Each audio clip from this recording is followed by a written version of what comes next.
Hello friends, अगर आपने अभी तक हमारे यूट्यूब चैनल को सब्सक्राइब नहीं किया है तो इस रेड कलर की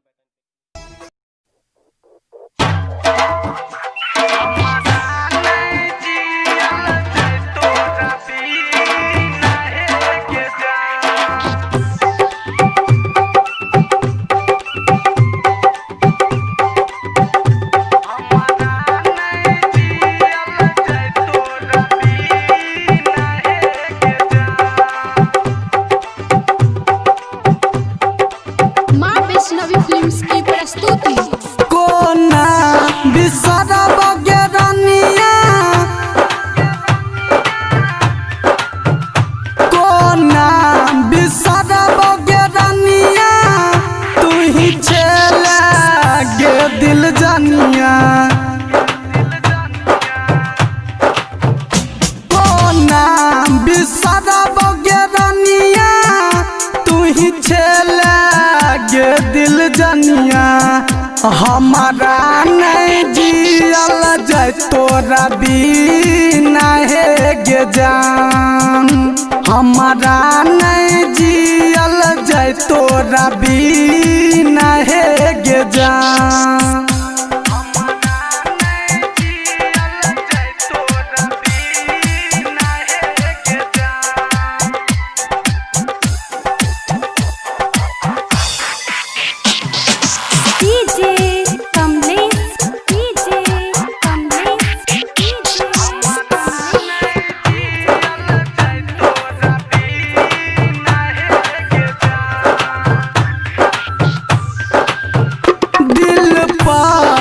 छुरी चला के अगिया में हमारा जला के, अगिया में हमारा जला के, दिल पर गे छुरी चला के। मिलतो नहीं तोरा दिल के सुकून है गे जान। मिलतो नहीं तोरा दिल के सुकून है गे जान।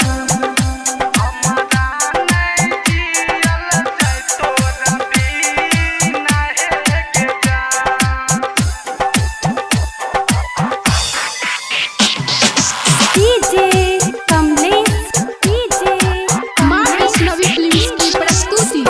लभक के गिराह पे हमारा,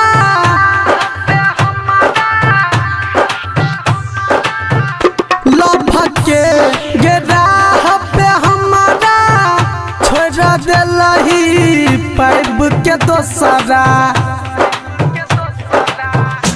लभक के गिराह पे हमारा, छोड़ देलही पैब के दोसरा।